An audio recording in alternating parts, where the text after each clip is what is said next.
자, 숙제 채점부터 할게요. 144페이지 교재 1번입니다. 1번 144.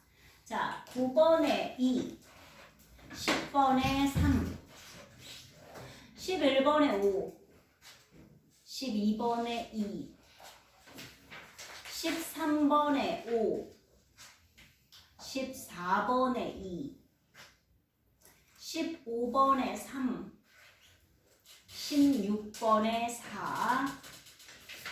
뒤에가 또 있었죠. 실전 문제, 그죠?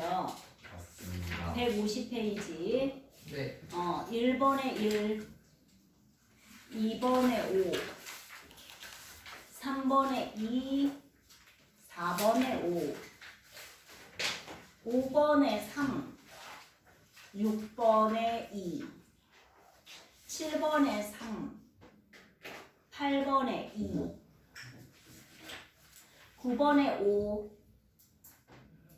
10번에 4, 11번에 4,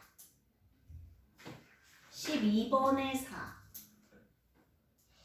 13번에 4, 14번에 5, 15번에 5, 16번에 4, 17번에 5, 18번에 3, 왜 이렇게 많아? 19번에 2, 20번에 1, 21번에 1. 여기까지. 네.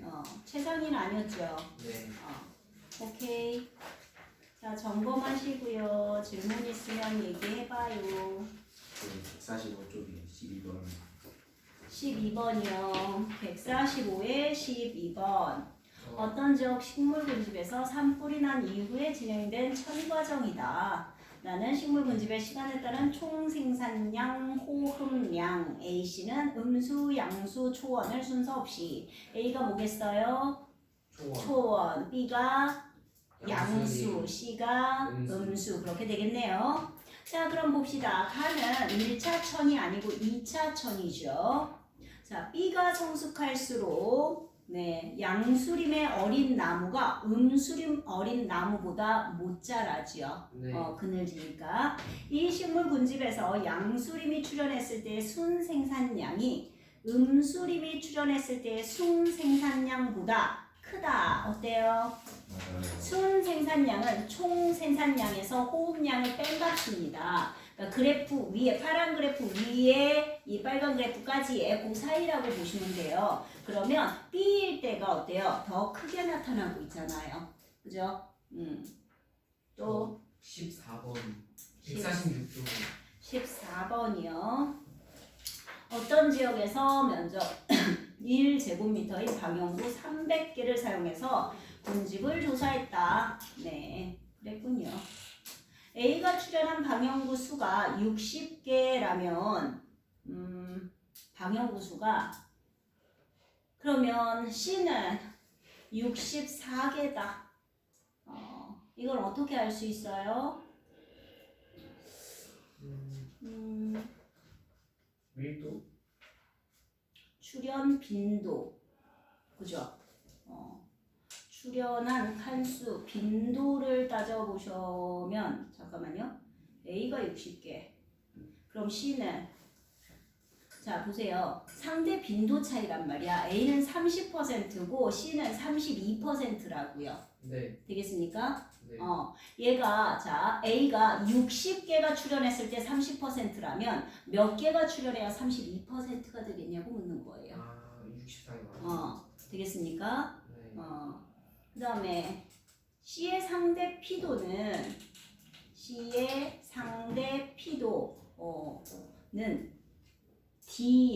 상대 밀도보다 높다. 이거 구해보셔야 되겠는데?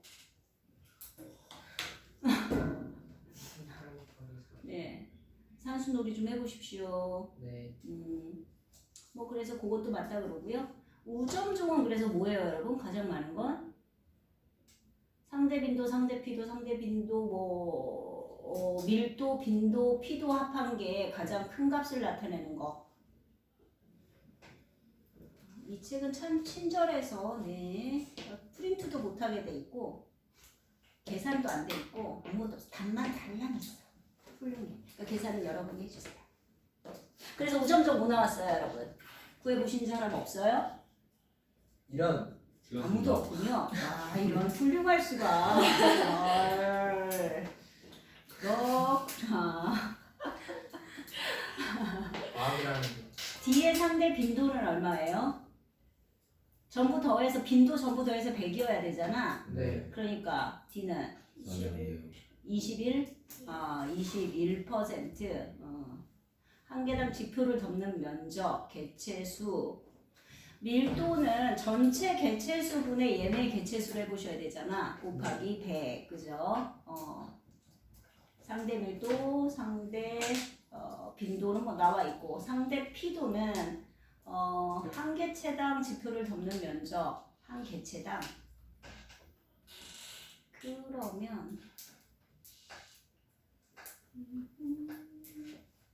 피도 한 개체당. 그럼 개체수를 곱해주시면 차지하는 면적도 나올 것 같고요. 그죠? 한 개체당 면적이 나와 있으니까. 그래서 한번 구해보시길 바랍니다. 또 13번. 뭐야 이게 지금 12, 13, 14 이러고 있어. 거의 결국에 그러면 우전종 모여서 뭘로 나와? 몰라요. 해보세요. 몰라요. 해보세요.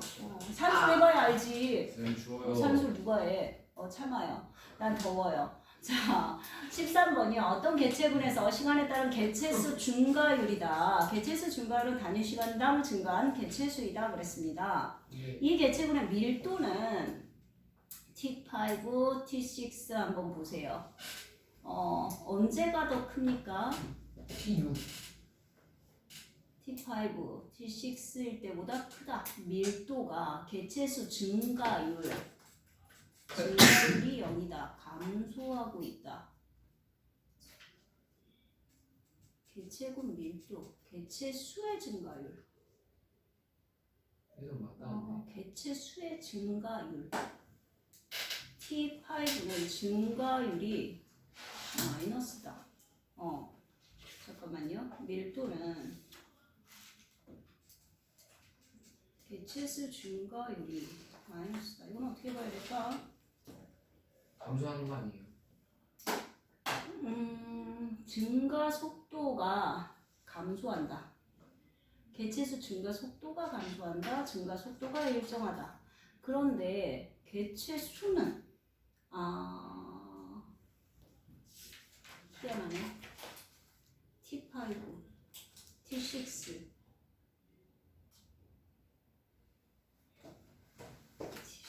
이건 좀 봐야 될 것 같은데 교재 있죠. 네. 설명이 있겠죠. 13, 146, 13.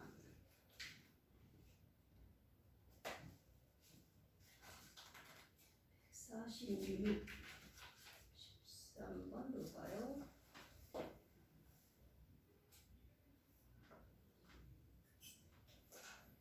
T5 이후로 개체수가 감소한다? T5 이후로 개체수 증가하는 거 아니에요? 증가하는 거 아니에요? 이거 잠깐 줘보세요. 내가 생각을 좀 해볼게요.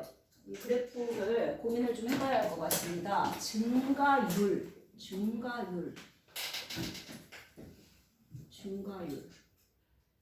마이너스 증가율, 마이너스가 무슨 뜻이야? 이거 잠깐 주세요. 좀 이따 봐드릴게요. 또 다른 거요. 16번. 아 진짜. 아니 진짜 다 물어보고 있네요. 그죠? 15번 질문 안 했습니다. 그렇군요. 그림 가는 어떤 지역의 생물 군집에서 벌목이 일어나기 전과 후에 천이 과정 중 일부. A씨는 초원, 광목림, 음수림. 벌목 전후.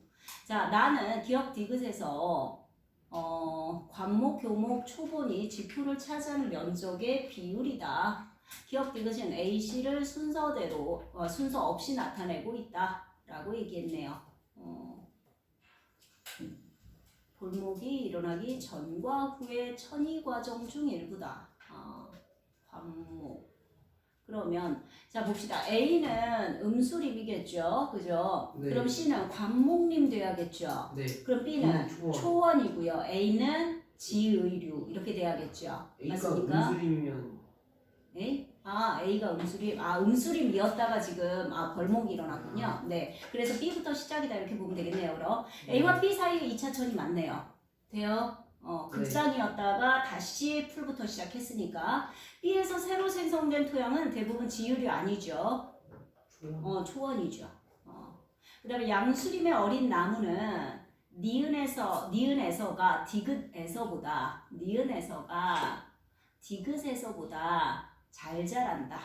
지금 디귿은 어떤 상태에 도달했다고 보여집니까? 음수림? 음수림 상태죠. 그럼 니은은 아직 어때요? 초본도 좀 많고, 네, 지금 극상으로 가는 단계죠. 그러니까 양수림이 좀 많이 분포해 있는 이제 그런 상태다라고 보셔야겠네요. 그러니까 네. 5번 맞는 얘기다. 네.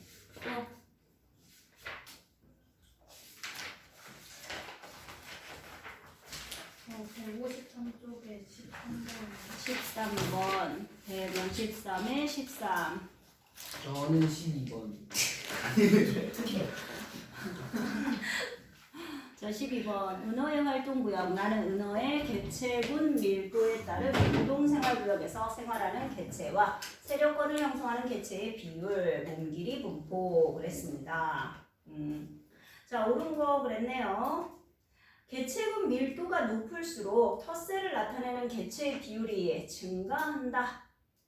어디 봅시다. 밀도가 높아질 때 맞지 않나? 텃세를 나타내는 개체의 비율 공동생활구역. 아닌데 세력권이 나와야 하잖아요. 텃세는 그죠? 그런데 지금 보시면 밀도가 0.3, 0.9, 5.5로 갈 때 공동생활구역의 비율이 62, 52, 95% 됐잖아. 무슨 말인지 알겠어요? 공동으로 같이 생활하는 구역이 늘고 있다고요. 네. 텃세가 느는 게 아니라. 무슨 말인지 알겠어요? 아래 나의 뿔을 보셔야 돼요. 그죠? 텃세는 알 수가 없어요. 텃세는 세력권이라고 보셔야죠. 자기 세력을 갖는다는 얘기는 이게 텃세잖아. 여긴 내 자리, 오지마 이런 거. 그죠? 근데 오히려 그건 줄고 있다는 겁니다. 그 다음에 세력권을 형성하는 개체들은 공동생활구역의 개체들에 비해서 개체의 최소 몸 길이가 길어야 길다. 맞죠? 어때요? 세력권 형성하는 개체들, 세력권에 있는 애들 몸 길이가요. 네. 공동생활구역보다는 어떻다? 커야 돼요. 커야 된다. 뭐 그런 얘기네요.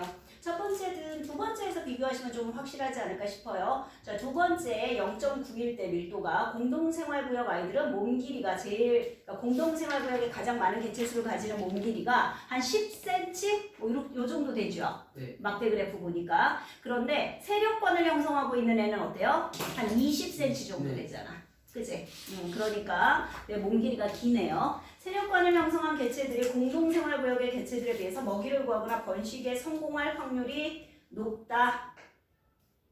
공동생활구역의 개체들에 비해서. 어떻게 알아요? 이거는 그냥 상식으로 봐야 할 것 같은 느낌이죠. 느낌적인 느낌이죠. 다른 건 자료를 주진 않았습니다. 그죠?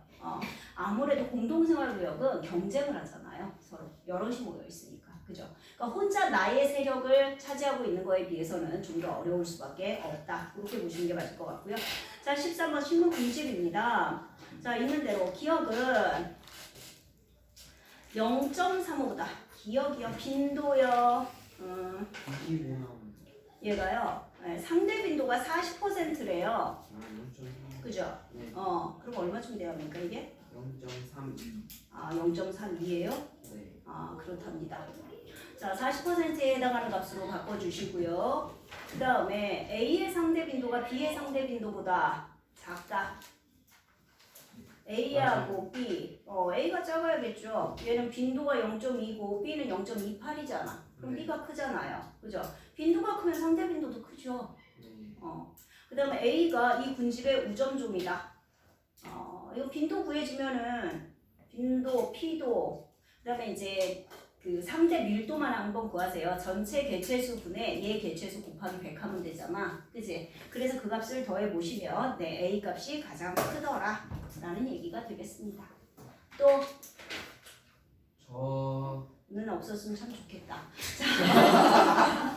자, 얘기해. 네, 저 17번. 17번. 네. 수조 속에 배어가는 동물종 기억 디귿 사이의 상호작용이다. 기억과 니은은 같은 먹이를 두고 경쟁하고요. 디귿은 기억과 니은의 천적이래요. 수조 A와 B 각각의 같은 개체수의 기억과 니은을 넣고 A에만 디귿을 추가했어요. 그랬더니 기억의 개체수가 좀 작죠. 어쨌든 그렇고요. 네. 일정 시간이 지난 뒤 A와 B 각각에서 기억과 니은의 개체수를 조사했더니 기억은 지금 B에서는요. 그죠? 천적이 없을 때 B에서 니은은 어때요? 멸종됐네요. 그죠? 경쟁에 진 거죠. 그렇게 보여지죠? 네. 자, 그럼 볼게요. A는 실험군, B는 대조군이다. 이게 뭐예요 이게? 실험군은 네, 뭔가 조치를 했다는 얘기고요. 대조군은 비교를 위해서 아무 조치도 안 하고 뒀다는 얘기예요. 그러니까 A, B를 둘 다 똑같이 뒀는데, 그지? 똑같이 뒀는데 A에만 뭘 넣었어? 천적 C를 넣었잖아. 그지? 그러니까 천적이 있고 없는 차이인 거예요. 무슨 말인지 이해되십니까? 그러니까 천적이 없는 상태, 아무것도 넣지 않은 상태 B는 대조군이라고 하고요. 그 다음에 A는 실험군입니다. 그 다음 기억은 개체수가 A에서가 B에서보다 작은 까닭은 포식과 피식 관계일 거고요. B에서 경쟁 베타가 적용된 결과 니은이 사라졌습니다. 되셨습니까? 네. 네. 20번이요. 저 16번 6번 16번이요. 서로 다른 종으로 구성된 개체군 A와 B를 각각 단독 배양했을 때와 혼합 배양했을 때 A와 B가 서식하는 온도의 범위를 나타내고 있다. 혼합 배양했을 때 온도의 범위가 T1에서 T2인 구간에서 A, B 사이에 경쟁이 일어났다. 아하. 자, 설명으로 옳은 거 그랬습니다. T1에서 T2 구간 밖에서는 환경 저항이 없다. 그럼 T1, T2 빼고 나머지에서는 개체수가 엄청 늘어야 한다는 얘기죠. 그죠? 네. 근데 지금 이거 온도고 뭘 나타낸 거야? 잠깐만. 혼합 배양했을 때 서식하는 온도의 그냥 온도의 범위인데 개체군 A, B를 각각 단독 배양했을 때, 혼합 배양했을 때 A와 B가 서식하는 온도의 범위. 일단요, 요 자료만 가지고 환경저항이 있다 없다를 얘기할 수는 없어요. 항상 있는 거 아니에요? 그런데 그러니까 상식적인 면으로 봤을 때 요 자료로 해석하는 게 아니라 우리가 그냥 일상적으로 문제를 봤을 때는 환경 저항이 없으면 개체수는 무한히 늘어나야 하는 거지. J자형으로. 그죠? 근데 실제로는 그럴 수는 없습니다. 그러니까 요거는 말이 안 되는 얘기고요. 자, 그다음 A와 B를 혼합 배양하면 두 종 모두 서식 가능한 온도 범위가 어때요? 줄어들었습니다. 그죠? 혼합 배양 시 T1에서 T2 구간에서 T1, T2 구간에서 A, B 중 한 종만 서식하는 구간에서는 경쟁 베타 원리가 적용되었다라고 보여지지요. 네. 맞죠? 그러니까 빨간색만 있는 구간 두 개 원래 겹쳤던 부분에서 빨간색만 있는 거는 빨간색이 살아남고 B가 경쟁 베타 원리에 의해서 멸종된 거죠. 뭐 그렇게 보셔야 하는 겁니다. 그 원래 겹쳐있던 부분에서 B만 있는 것도 마찬가지예요. 이때는 A가 그 온도에서는 경쟁 베타 원리에 따라서 멸종되었다라고 보셔야 하는 거죠. 없어졌으니까. 그리고 몇 번이라고? 20번. 가는 생물 사이의 상호작용에서 나타나는 특징. 나는 가의 특징 중 생물 사이 상호작용 A, B와 종간 경쟁에서 나타난 특징의 개수를 나타낸 것이다. A와 B는 각각 기생과 상류공생 중 하나이다. 아하. 자, 한번 봅시다. 이것도 그러면 자, A는 특징이 두 개래요. 개체군 중 이제요, 여러분 기생과 상류공생을 가지고 생각하세요. 개체군 중 적어도 하나는 이익을 얻는 건 뭐야? 둘 다죠. 기생, 상류공생 둘 다 A, B. 그죠? 그럼 개체군 중 적어도 하나는 손해를 입는 건 기생이죠. 기생만. 두 종 이상의 개체군으로 이루어진 군집에서 나타나는 건 뭐예요? 두 종 이상. 둘 다죠. 네. 그죠? 그러면 A는 특징이 두 개래요. 그럼 뭐예요? 특징 두 개 갖는 건 A. 상리공생이죠. A가 상리공생이라는 얘기고요. 그럼 B는 기생이라는 얘기입니다. 되셨을까요? 네. 자, 그럼 한번 가봅시다. A는 상리공생이죠. 네. A 플러스 B는 4이라고 했어요. 자, B는 몇 가지였어요? 세 가지였죠. 그러니까 B에 스몰 A는 세 가지라고. 네. 아니, 세 개 다였지. 종간 경쟁은요.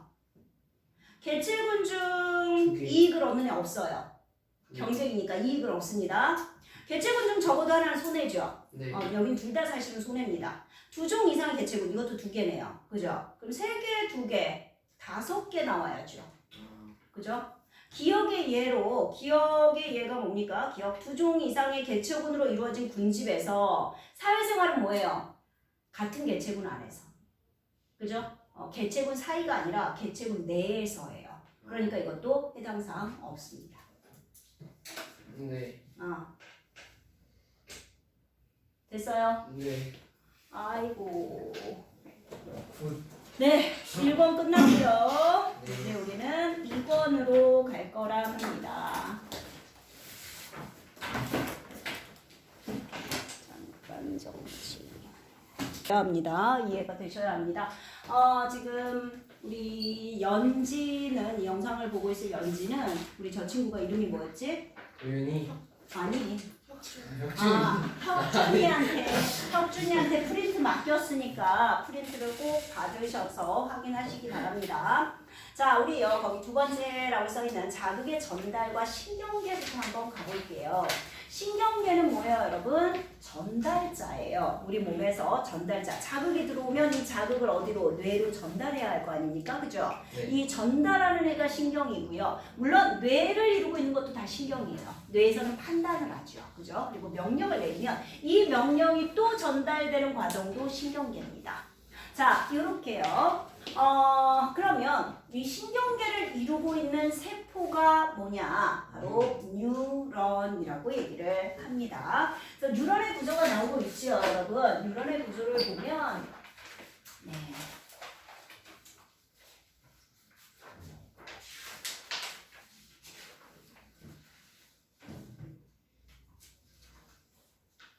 자, 이런 식으로 막 생겼단 말이지. 그죠? 이렇게 볼 수 있어요. 뉴런 하나를 봤을 때. 자, 뉴런 보시면요, 여러분. 일단은, 네. 여기 머리처럼 생긴 거 뭐라 그래요? 신경세포체.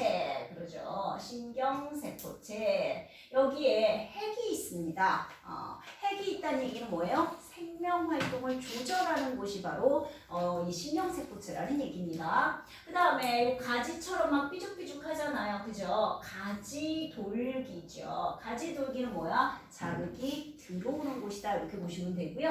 그 다음에 이 나머지 길게 뻗어 있는 애를 축삭돌기라고 얘기합니다. 자, 자극은 어떻게 이동합니까? 보통 가지돌기로 들어오면요. 네, 신경세포체 거쳐서 축삭돌기를 따라 이동한 다음에 자, 뒤에 있는 뉴런이 있을 거란 말이지. 뒤에도 이렇게 뉴런이 있다면 네. 자, 이 뉴런과 뉴런 사이가 네, 딱 붙어 있지 않아요. 이렇게 떠 있는 공간이거든. 이 시냅스라고 얘기합니다. 시냅스 또는 신경절이라고도 하는데요. 자, 어쨌든 축삭돌기 말단에서 다음 뉴런의 가지돌기 쪽으로 자극은 이렇게 이동하도록 되어 있습니다. 자, 이제요, 여러분. 여기까지는 뭐 중도 과정이었고, 자, 이제 조금 더 자세히 보면, 이 축삭돌기를 보면요, 여러분, 여기 뽀송뽀송 뭐가가 막 이렇게 감고 있는 거거든요. 그죠? 돌돌돌돌 세포 하나가 길게 늘어나서 돌돌돌돌 감고 있어요. 이걸 뭐라 그러냐면, 우리가 마리집이라고 얘기해요. 마리집. 그래서 이렇게 마리집을 갖고 있는 걸 마리집 신경이라고 하는데요. 이 마리집은 슈반세포라는 세포 하나로 되어 있어요. 하나가 길게 늘어나서 얘가 돌돌돌돌 말고 있는 거예요. 됩니까? 요게 마리집. 그러면 이 마리집과 마리집 사이에는 축삭이 좀 겉으로 드러나 있습니다. 이걸 뭐라 그러냐면 랑비의 결절이라고 얘기를 합니다. 랑비의 결절. 자, 그 다음에 이 축삭 끝부분에요. 이 부분을 우리 뭐라 그러냐면 축삭 말단이라고 하죠. 축삭 말단. 자, 되실까요? 위치 하나하나 거기 나와 있죠. 각각 다 동그라미 해주세요, 여러분. 신경세포체 가지돌기, 마리집, 랑비의 결절. 그죠? 그리고 축삭 말단 또는 신경 말단. 되셨습니까? 하나하나씩 볼게요. 자, 거기 신경세포체 뭐라고 돼 있어요? 핵과 세포줄로 돼 있어서 이 세포의 생장과 물질대사. 물질대사는 살아가기 위한 모든 활동입니다. 자, 요게 일어나는 게 신경세포체. 그러니까 뉴런에서 가장 중요한 게 뭐냐? 신경세포체예요. 핵이 살아야 이 세포가 사는 거예요. 그죠? 자, 그리고 지금 가지돌기는 자극을 수용한다라고 되어 있죠. 자극이 들어올 때 이 자극을 받아들이는 곳이 가지돌기다라고 보시고요. 자, 마리집 슈반세포라고 되어 있는데요. 이게 뭐냐면 절연체래요. 절연체가 뭡니까?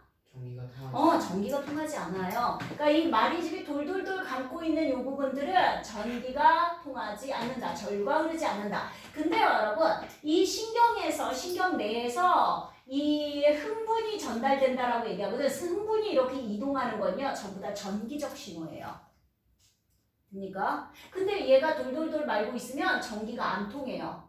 그럼 어떻게 해요? 얘가요, 전기적 신호가 이렇게 건너뛰어요. 어디만? 이 랑비의 결절로만. 돼요? 그러니까 얘가 전달 이렇게 가는 게 아니라 듬성 뛰어간다고요. 이걸 뭐라 그러냐면 우리가 도약전도라고 얘기해요. 도약한다, 뛴다. 이렇게 지나가게 됩니다.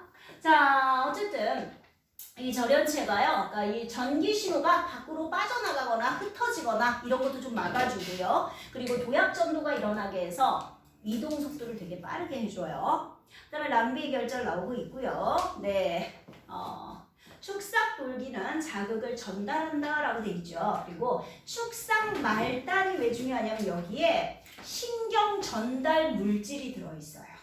여기 축삭 말단에다가 써봐요. 신경 전달 물질. 이게 어디냐면 이 축삭 말단에요, 여러분. 뭐가 있냐면 시냅스 소포라는 게 있어요. 시냅스 소포. 작은 주머니. 이 안에 신경 전달 물질이 들어있어요. 축삭 말단에 있는, 우리가 축삭 말단을 좀 이렇게 확대했다면 이렇게 생긴 이 말단 안쪽에 주머니가 있어요. 요 안에 신경 전달 물질이 이렇게 들어있는 거거든. 축삭 말단 부분에. 요걸 시냅스 소포 그래요. 그리고 여기에 들어있는 이 물질이 이게 신경 전달 물질, 화학 물질입니다. 여기가 어디야? 축삭 말단이요. 이 신경 전달 물질이 있어야지만 요 흥분이 다음 뉴런으로 전달될 수 있어요. 근데 이건 가지돌기에는 없어요. 어디에 있어요? 축삭 끝에만 있어요. 축삭 말단에만. 그러니까 항상 흥분은요, 여러분. 축삭 말단에서 다음 뉴런 가지돌기 쪽으로만 간다는 얘기야. 가지돌기에서 앞으로는 못 간다는 얘기예요. 무슨 말인지 이해되세요? 이 축삭 말단에 이 시냅스 소포 안에 신경 전달 물질이 들어있기 때문입니다. 자, 거기 보시면요, 여러분. 뉴런의 종류가 나와요. 그죠? 네. 뉴런의 종류, 마리집이 있느냐 없느냐를 기준으로 해서 나눌 수 있어요. 뭔가 필기하시는군요.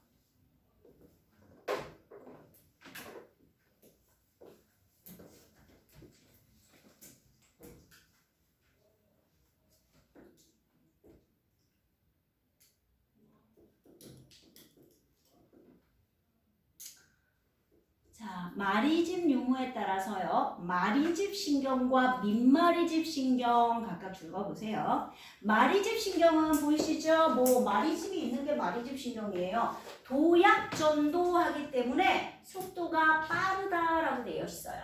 그죠? 속도가 빠릅니다. 주로 척추동물, 좀 고등한 우리 같은 척추동물에 많이 있고요. 대부분 마리집 신경이고요. 민마리집 신경은 전도 속도가 느려요. 척추동물 자율신경에 우리 절후 섬유 뒤에 나올 거예요. 그러니까 이 신경절 시냅스 뒤에 있는 뉴런이 보시다시피 민마리집이다. 그러니까 척추동물에도 일부는 민마리집이 있다라고 보시면 되겠고요. 그 다음에 주로 무척추동물, 좀 더 하등한 동물들이 가지고 있는 게 바로 민마리집 신경이다. 이렇게 볼 수 있겠네요.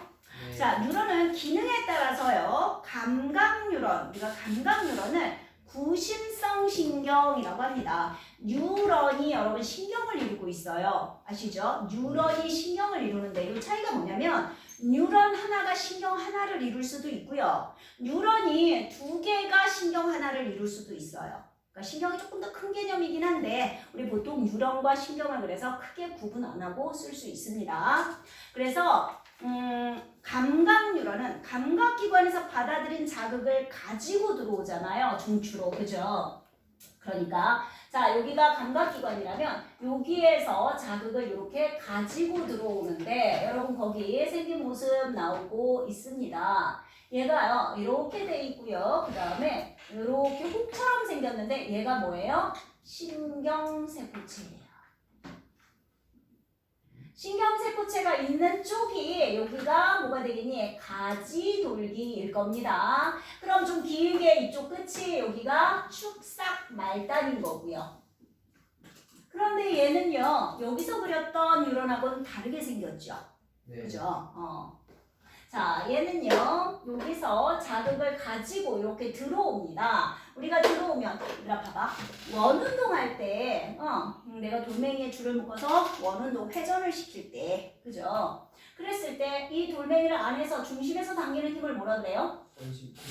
구심력. 그리고 밖으로 튀어나가려는 힘 원심력. 그죠? 이 두 개가 평형을 이루는 거리에서 얘가 일정하게 원운동을 한단 말이야. 그치? 그러니까 안으로 들어오는, 안으로 당기는 게 구심력이잖아. 그러니까 안으로 가지고 들어오는 요 신경을 구심성 신경이라고 얘기하는 거예요.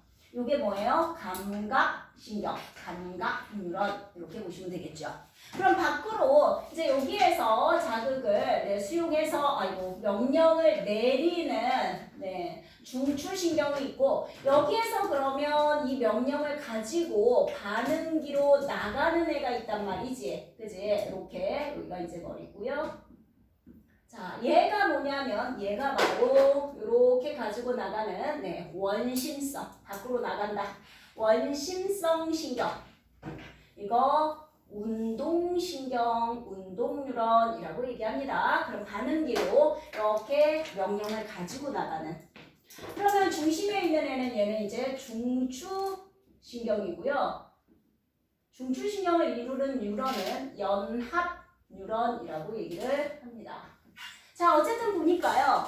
감각신경은 생긴 모습이 우리가 배웠던 이 뉴런의 모습과는 다르다. 우리가 했던 뉴런은 운동뉴런의 모습이구나. 그럼 감각뉴런은 왜 이렇게 생겼을까? 라는 생각을 해야죠.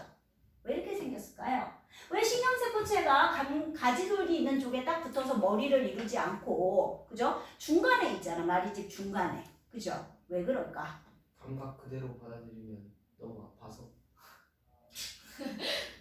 전혀 근거 없는 얘기는 아니에요. 왜냐하면 가장 중요한 거는 그렇죠. 여기 신경세포체 뭐가 있다고 그랬어? 핵이 있다고 그랬잖아. 그래서 이 뉴런에서 세포에서 가장 중요한 게 뭐다? 신경세포체다. 그지? 근데 자극이라고 하는 것은요, 여러분, 약한 자극도 있지만 강한 자극도 있을 수 있잖아. 화상이라든가 막 이런 거, 그죠? 우리 몸에 굉장히 위험한 자극들. 여기에 머리가 가까이 있으면 어때요? 같이 피해를 입을 수 있잖아요. 무슨 얘기인지 이해되십니까? 이건요, 신경세포체를 보호하기 위해서 그래요. 가지돌기 쪽에 있지 않고 이렇게 중간쯤에 앞쪽이긴 하지만 어쨌든 콕처럼 붙어 있는 건 네, 신경세포체를 보호하기 위해서다라고 보셔야 합니다. 그래서 이렇게 생겼어요. 그 다음에 가지돌기는 이제 뇌입니다. 여기 연합뉴런이요. 이 중추신경, 이 뇌거든요. 그러니까 어때요? 모든 정보를 받아야 되잖아. 그치? 그리고 명령을 다양한 곳에 내려보내야 되잖아요. 그러니까 앞으로 뒤로 다 가지가 엄청나게 발달해 있습니다.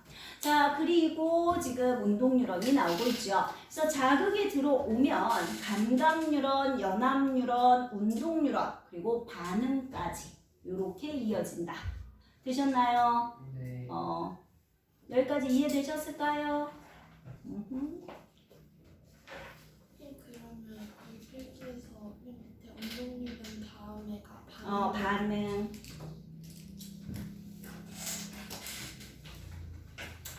자, 이제 흥분의 전도와 전달을 좀 볼 건데요. 이건 뭐냐면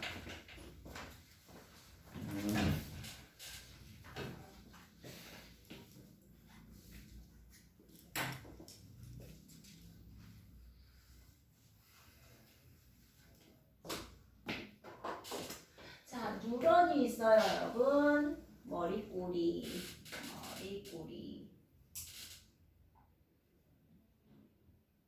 이렇게 여러분 시냅스에 여러 개의 뉴런이 모여있기 때문에 여기가 마디 절자를 써서 신경절이라고 부르는 거예요. 시냅스.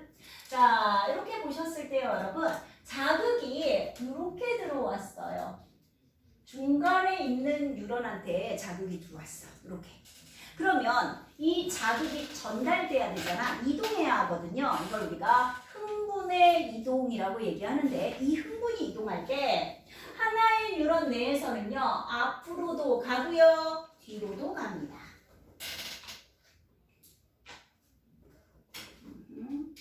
그래서 자, 볼게요. 앞으로도 가고 뒤로도 가요. 하나의 뉴런 내에서. 이걸 뭐라 그러냐면 흥분의 전도라고 얘기해요. 하나의 뉴런 내에서 흥분이 이동하는 건 전도된다라고 얘기해요. 이 전도는 양방향이라는 얘기지. 양쪽으로 다 가능하다. 그런데 말이죠, 여러분. 뉴런과 뉴런 사이에서는 어떻게 될 거냐? 얘는요, 네, 요렇게는 갑니다. 그리고 이것도 뒤니까 요렇게는 가겠죠. 그죠? 그런데 이쪽으로는 못 가요. 앞으로는 못 가요. 아까 얘기했죠. 반드시 어디? 축삭 말단에서 다음 뉴런 가지돌기 쪽으로만 간다. 왜? 축삭 말단에만 시냅스 소포가 있고 그 안에 신경전달 물질이 있으니까. 됩니까? 그래서 이렇게요. 뉴런과 뉴런 사이에 이동하는 걸 뭐라 그러냐면 이건 우리가 전달이라고 얘기해요. 흥분의 전달. 전달은요. 한 방향입니다. 잊으시면 안 돼요. 항상 축삭 말단에서 가지돌기 쪽으로만 간다. 되겠습니까? 한 방향이다. 이건 무조건 축삭 말단에서 다음 뉴런의 가지돌기 쪽으로만. 그러니까 전달은 뉴런과 뉴런 사이의 이동이다. 전도는 한 뉴런 내에서의 이동이다. 이렇게 보시면 되겠습니다.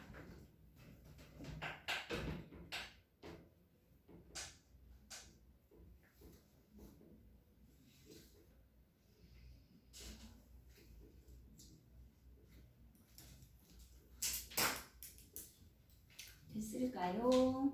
네. 그럼 이제 57 흥분의 전도에 대해서 한번 들어가 봐야 할 것 같습니다.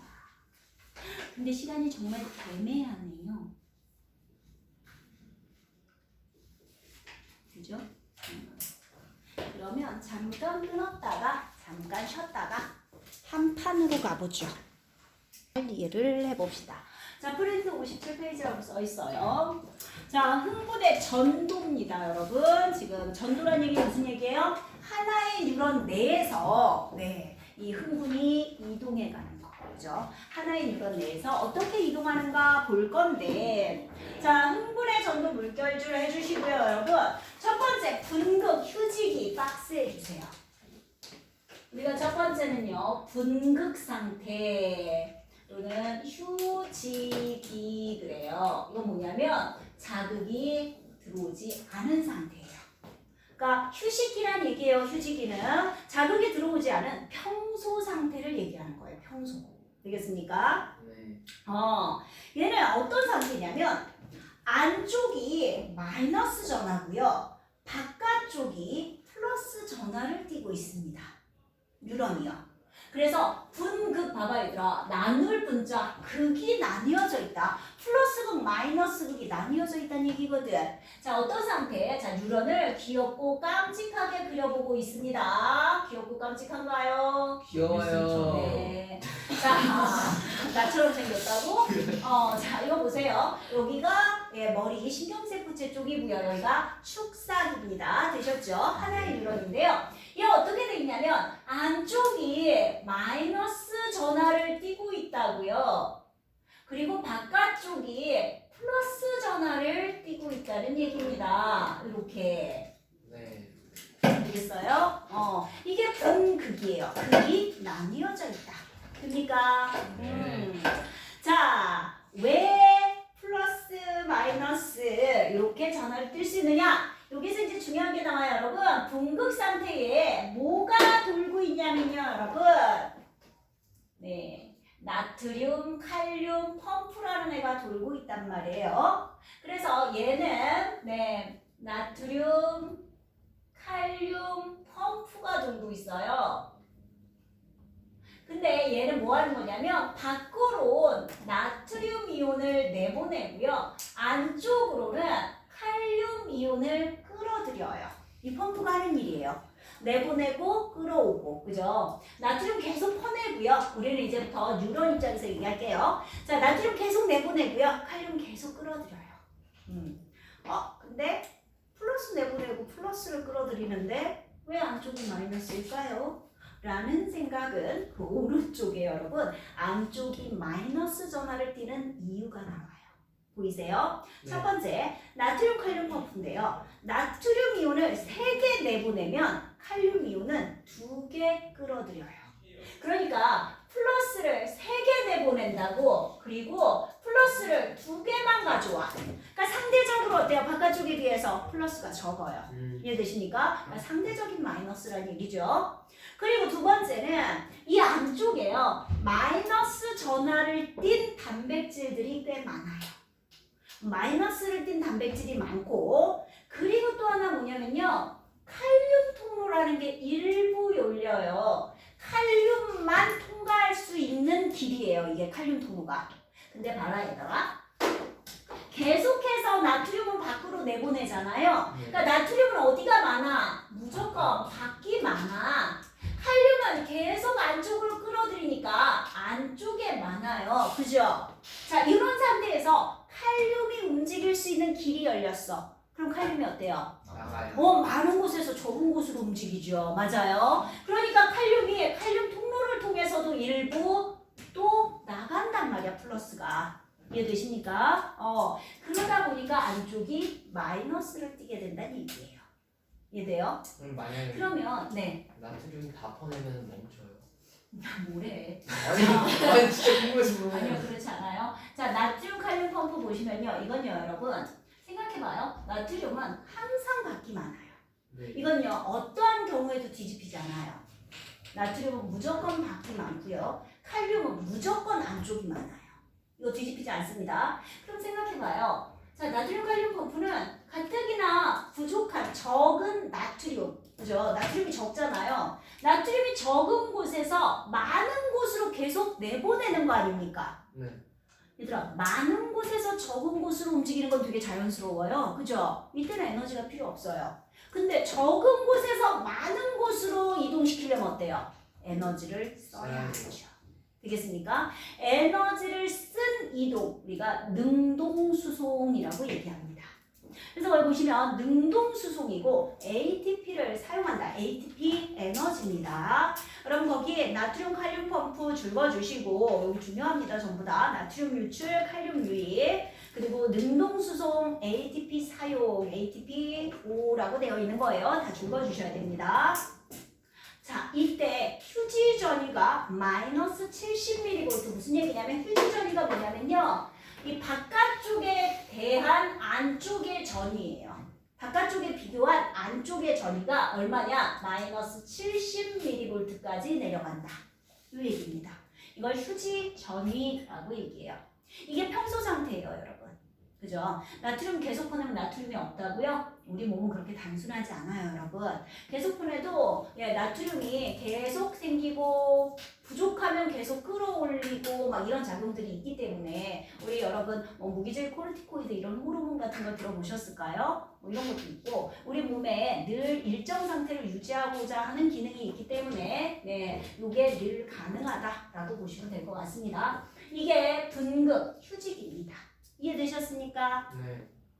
이걸요 여러분 전위로 나타내 보면 어떤 그래프가 나오냐면 여기가 0이라면 지금 여기가 마이너스 70mV 해봅시다. 요걸 이제 전위라고 얘기해요. 전위. 자 마이너스 70으로 쭉 유지되는 이런 상태라고 보시면 돼요. 그러니까 변하지 않고 안쪽에 이 전위는 결국은 얘기했죠. 바깥쪽에 대한 안쪽의 전위를 얘기하는 거다. 네, 이렇게 유지되는 상태. 이걸 분극 그럽니다. 그러니까 여러분 기억하실 거 분극 자극 안 들어왔네. 안쪽이 마이너스, 바깥쪽이 플러스. 이게 어떻게 되지? 나트륨 칼륨 펌프가 돌고 있거든. 이때는 에너지를 쓰는 거야. 라고 기억하셔야 돼요. 되셨죠? 네. 그러다가 이제 자극이 들어옵니다. 자, 두 번째, 탈분극. 탈, 벗어났다는 얘기예요. 분극이 벗어났다, 분극이 뒤집혔다. 자극이 들어오면요, 이 분극 상태가 뒤집히거든요. 자극이 들어왔을 때. 근데 이 자극은요, 역치 이상의 자극이 들어왔을 때 탈분극이 일어난다라고 얘기해요. 역치가 뭐냐? 역치는 그런 거예요. 이런 거지. 얘가 이제 딴짓하고 있는데, 내가 이렇게 딱 건드리는데, 얘가 몰라. 내가 건드린 걸. 그치? 조금 더 세게 건드렸어. 아직도 몰라. 둔하네. 자, 그래서 조금 더 딱 건드렸더니 얘가 휙 돌아가. 돼요? 자, 자극 중에서 여러분, 반응을 일으킬 수 있는 최소한의 자극이에요. 무슨 말인지 알겠어요? 흥분을 일으킬 수 있는 최소한의 자극의 크기를 우리가 역치라고 그러거든요. 그러니까 적어도 역치 이상의 자극이 주어지면 그때부터 이제 분극 상태가 뒤집히게 되는데 자, 한번 볼게요. 어떻게 바뀌는 거냐?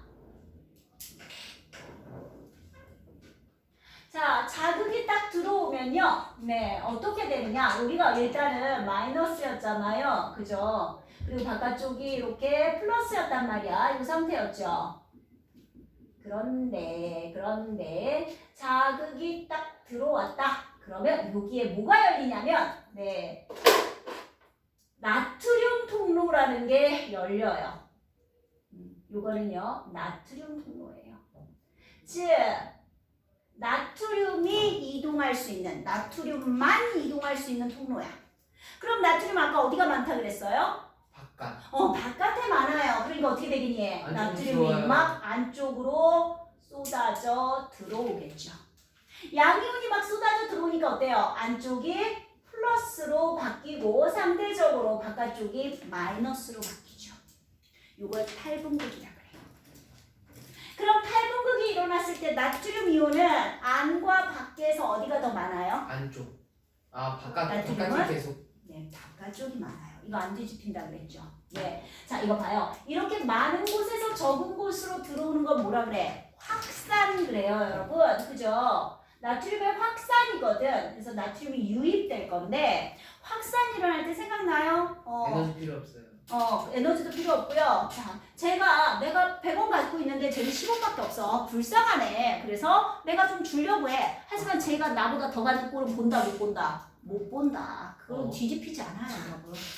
확산은요, 물론 비슷해질 때까지는 일어나요. 하지만 뒤집히지는 않습니다. 그러니까 언제, 어느 때 물어봐도 나트륨은 무조건 바깥쪽이 많다. 이렇게 생각하시면 돼요. 되죠? 자, 이렇게 뒤집히는 걸 우리가 탈분극이라고 얘기합니다. 되셨죠? 이런 별거 없죠? 나트륨 통로. 탈분극 딱 자극 들어오면, 얘가 쭉 올라가는데요. 이때는 얼마까지 올라갈 거냐면요. 자, 얘가요. 자, 0을 지나서 쭉 서서히 자극받았다가요. 역치 이상의 자극받을 때 이제 훅 올라가요. 그래서 전위가 얼마까지 올라가냐면 플러스 35mV까지 올라가요. 바깥쪽에 비해서 안쪽에 전위가 이렇게 올라가죠. 자, 이걸 뭐라 그래요? 이 과정을 탈분급. 탈분급. 자극 들어왔네. 나트륨 통로 열렸어. 그래서 나트륨이 바깥쪽에서 안쪽으로 확산에 의해서 이동해. 라고 생각하시면 되겠습니다. 거기 보세요, 여러분. 나트륨 통로가 열리죠. 나트륨 통로에 죽어주시고요. 나트륨 유입입니다. 뭐 확산이고 에너지 쓰지 않아요. ATP 쓰지 않는다고 다 죽어주세요. 그러면 안쪽이 플러스가 되고 바깥쪽이 마이너스가 돼요. 그죠? 근데 거기 뭐가 잘못 나오냐면 활동전이가 잘못 나왔어요, 여러분.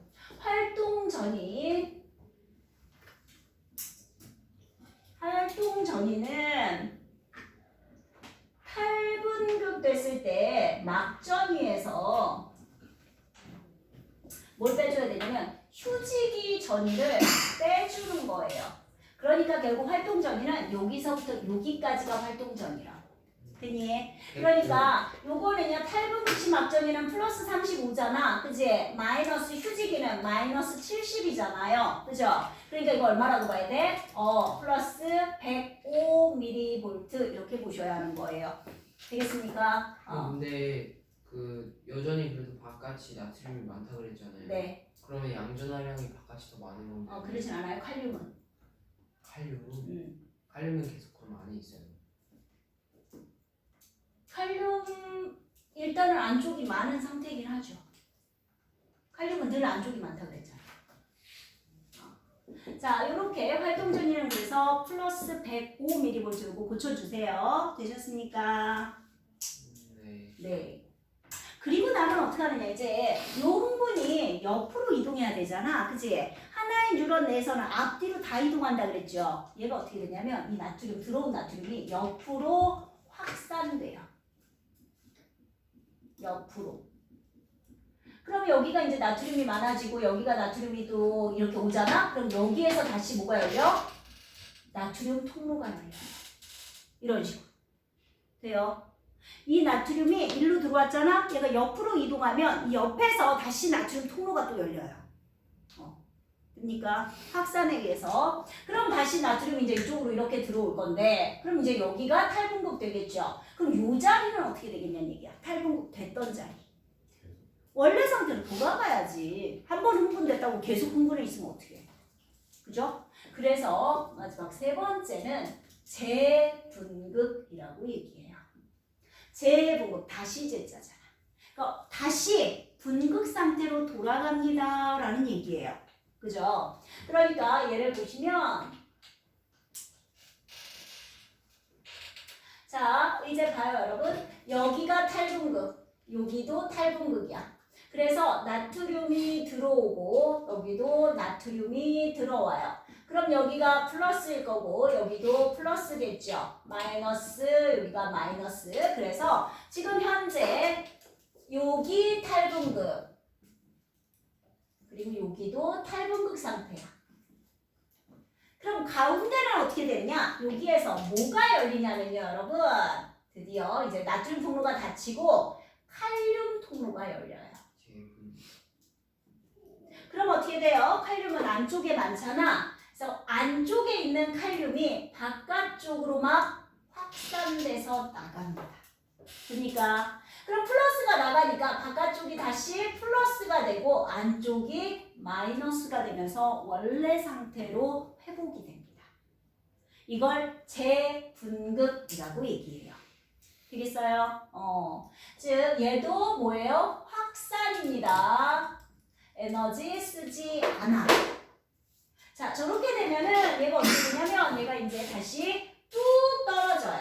원래 상태로. 근데 요게 마이너스 70이어야 되는데 이 나가는 관성에 의해서 나가는 이 통로가 한꺼번에 딱 70 되면 딱 닫히고 이러면 좋겠지만 서서히 열리고 서서히 닫히는 거거든. 그러다 보니까 일시적으로 사실 마이너스 70보다 조금 더 내려가는 시기가 있어요. 이걸 우리가 뭐라 그러냐면 과분극이라고 얘기하거든요. 한 마이너스 80 정도까지 됐다가 원래 상태로 회복이 돼요. 이건 이제 다시 나트륨 칼륨 펌프가 돌아가면. 그러니까 우리가 재분극이 된 상태인 건지 분극 상태인 건지를 확인할 때 이 과분극을 많이 씁니다. 과분극이 나타나면 아 이거는 한번 탈분극 됐다가 재분극된 거구나 라고 기억할 수 있어요. 애초부터 자극이 없는 상태가 아니라 그렇게 확인하는 데 쓴다. 자 이렇게 볼 수 있고요. 거기 보시면 재분극 나오죠. 칼륨 통로 줄거주셔야 되고요. 아 탈분극, 재분극 다 박스 해주세요. 분극, 탈분극, 재분극. 자 칼륨 통로가 열립니다. 칼륨이 유출되고요. 확산이기 때문에 ATP 쓰지 않아요. 보이시죠? 안쪽이 다시 마이너스, 바깥쪽이 플러스가 되고요. 나트륨 칼륨 펌프에 의해서 이온 재배치. 그러니까 뭐냐면 얘들아 이거 봐봐. 이게 플러스 마이너스는 처음 상태로 회복이 됐지만 중요한 건 칼륨이 많이 나가서 플러스잖아 밖이. 근데 원래 상태는 어때요? 안쪽에 칼륨이 많아져야 하는 상태잖아요. 그죠? 그러니까 이온 배치. 다시 칼륨을 끌어들이는 그래서 원래 상태로 돌아가는 거 이건 나트륨 칼륨 펌프가 시간이 조금 걸리지만 이온 배치까지 원래 상태로 돌아간다. 처음에 일단은 분극을 바꿔놓은 다음에 자 이온 통로 서서히 닫혀서 과분극이 잠시 나타나기도 한다. 그래서 거기 막전이 보이죠 여러분? 나트륨 칼륨 펌프가 돌고 있는 거 분극이고요. 자극이 들어왔습니다. 서서히 열리다가 서서히 나트륨 통로가 열리는 거야. 그러다가 거기 보시면 마이너스 50일 때 역치라고 돼 있죠. 이제 반응을 일으킬 수 있는 자극이 들어온 거야. 그러면 나트륨 통로가 일시에 와르르르 열려요. 그래서 한꺼번에 나트륨이 어때요? 와다다다다 들어오는 거거든. 그러니까 여기가 굉장히 가파르죠. 여기는. 그죠? 여기는 아직 역치 전이라 여기까지는 좀 완만하게 서서히 조금씩 열리다가 역치 이상이 딱 되면 와르르르 열려요. 됩니까? 자, 그 다음에 칼륨 통로가 열리면 칼륨이 유출돼서 재분극이 일어나고요. 과분극이 잠깐 나타나기도 하고 그 다음에 나트륨 칼륨 펌프가 다시 이온 재배치를 하게 된다. 그 그래프까지 이해되셨나요? 네, 그래프. 전도를 보시면요. 나트륨이 먼저 이동하고 그 다음에 칼륨이 이동하는데 얘들아 봐봐. 나트륨 통로가 열릴 때 칼륨 통로는 100% 닫혀 있어요? 아니죠. 무슨 말인지 알겠어요? 그러면 칼륨 통로가 열릴 때 나트륨 통로는 100% 닫혀 있습니까?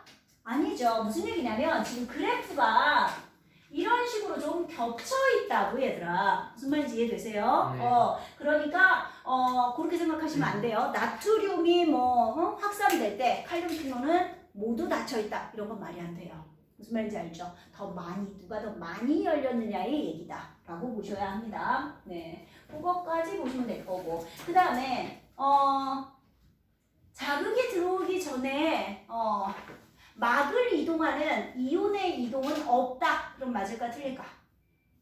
그것도 틀리죠. 왜? 나트륨 칼륨 펌프가요 막을 이동시키는 거예요. 막 안쪽으로 끌어들이고 막 바깥쪽으로 내보내고. 여기서 막이라고 하면 세포막을 얘기하는 겁니다. 뉴런의 세포막, 그죠? 그러니까 세포막 안과 밖으로 이온의 이동은 항상 있는 거예요. 자극이 있든 없든, 그죠? 요거까지 같이 보시면 될 것 같습니다.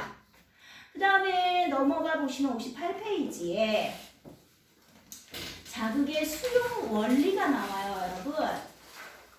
그 그래프 3개를 잘 봐주셔야 되는데, 자, 처음 그래프는 자극의 색이야. 보여요? 처음엔 작은 자극이 일정하게, 그 다음 조금 더 센 자극이 일정하게, 그 다음 세 번째가 가장 큰 자극, 센 자극이 일정하게 주어질 때예요. 맞아요? 수용기 전이 보세요. 감각세포가 이건 이제 수용할 거란 말이지. 맞죠? 네. 자, 그런데 같은 크기의 자극이 지속적으로 나타나면 처음에는 감각세포가 어때요? 감각하죠. 전이가 높잖아. 네. 근데 같은 애가 같은 자극이 계속 들어오니까 어때? 낮아지죠. 이걸 뭐라 그래? 순응이라고 얘기를 하거든요. 보이십니까? 수용기 전이가 작아지다 역치보다 작아지면 우리가 순응했다라고 얘기해요. 같은 자극이 계속 들어오면 우리가 흔히 뭐라 그래요? 그 자극을 잊어버린다. 뭐 이렇게 후각이 특히 예민하죠. 그죠? 새로운 냄새를 자극하지만 조금 지나면 어때요? 잊어버리죠. 같은 냄새가 계속 들어오면 잊어버립니다. 이런 거. 자, 그 다음에 활동 전이를 좀 봐줄래요? 자극이 너무 약해서 역치보다 작으면 활동 전이가 발생 안 해요. 맞죠? 네. 그런데 이제 자극이 역치보다 커지면 활동 전이 발생했죠. 네. 자극이 세지니까 어때요? 활동 전이의 크기가 변했어요, 안 변했어요? 요 크기 얘기하는 거예요. 얘보다 더 센 자극이 들어오면 그러면 얘는 이렇게 올라갈까 안 올라갈까라고 얘기하는 거예요. 자극의 세기에 따라. 안 변해요. 아니요. 다 똑같아요. 자, 기억해요, 여러분. 자극의 세기가 세진다고 활동 전이의 크기가 커지지 않아요. 뭐가 달라져요? 근데 뭐가 달라요? 두 번째와 세 번째. 그렇지. 발생 빈도요. 이해되십니까? 센 자극은 이 활동 전이 발생 빈도가 되게 커요. 자, 계속 여러 번 나타나죠, 빈도가. 그죠? 그래서 거기 보세요. 자, 자극이 크면 수용기 전이가 크고 같은 크기의 자극이 지속되면 수용기 전이 작아지다가 역치보다 작아지면 수능. 근데 자극의 세기가 커질 때 그거 줄거봐. 자극의 세기가 커질 때 활동 전이의 크기는 일정합니다. 그런데 전 위에 발생 빈도가 증가하죠. 이건 무슨 얘기냐면요. 이 반응에 참여하는 세포의 수가 증가한다는 뜻입니다. 세포 수 증가라고 써주세요. 세포의 수가 증가하는 거다. 하나의 세포에 이 활동 전이는 한 자리 이거 하나일 거 아닙니까? 그죠? 그런데 반응하는 세포가 많으니까 활동의 빈도수가 어때요? 굉장히 많죠. 나타나는 횟수를 얘기하는 겁니다. 빈도수. 이렇게 봐주시면 될 것 같습니다. 여러분 이거 되시면요. 일단 교재를 좀 보시면 이제 교재를 어디까지 좀 보면 좋을 것 같냐면 요 말들이 핵심이니까 그걸 가지고 우리 14페이지까지 읽어보셔야 돼요. 12부터 14까지 찬찬히 중요한 말에 줄거가면서 봐주세요. 아까 우리 어디냐면요. 146페이지, 페이지 146 1번입니다. 이거에 13번이었거든요. 이게 지금 기억이 문제였어요. 개체군 밀도가 T5하고 T6 중에 어떤 게 클 거냐라는 얘기거든요. 여러분 이렇게 보시면 될 것 같아요. 여기서부터 여기까지는 증가율이에요. 그러니까 개체수가 늘어요. 그리고 개체수가 일정합니다. 증가율이 0이니까 일정하죠. 그리고 요만큼은 개체수가 감소하고 있다라고 보시면 될 것 같아요. 그럼 봐요. T5까지는 요만큼 감소인 거고 쉽게 얘기해서 T6까지 가면 감소율이 어때요? 더 커요. 그죠? 그러니까 개체수가 많았고 T5가 중요한 건 개체수가 더 많고 T6가 개체수가 적다는 얘기예요. 그럼 어디에 밀도가 클 수밖에 없어요? 개체군 밀도는 여기가 크죠. 개체수가 많은 곳이. 같은 면적에 있는 개체수니까. 무슨 말인지 이해됩니까? 요 아래로 내려간 부분이 개체수 감소율이라고 보시면 될 것 같아요. 요 위쪽이 증가율, 아래가 감소율. 그러면 요 반 정도 되는 게 T5니까 아직 여기까지는 요만큼만 감소했지만 T6까지 가려면 요만큼이 감소한 거 아닙니까? 감소 비율이 더 크다. 무슨 말인지 이해되십니까? 그러니까 애들의 개체수가 더 줄어들게 되고요. 그럼 밀도는 감소했다라고 봐야죠. T6가. 무슨 말인지 이해되세요? 그거였고요. 뭐 환경 저항은 T3, T4 그랬을 때 여기 3, 4인데 당연히 개체수가 3에서 4로 갈 때 개체수 많아져요. 개체수가 많아지면 어때요? 서로 경쟁이 심해지잖아. 그죠? 환경 저항은 커지는 겁니다. 그 다음에 개체군 성장이 정지되는 시기가 어딥니까? 여기죠, 여기 정지잖아. 여기도 정지고요. 그죠? 이렇게 보시면 될 것 같습니다. 그래서 요거는 기억 빼고 니은 디귿 정도만 골라야 한다. 이렇게 보시면 될 것 같습니다. 네.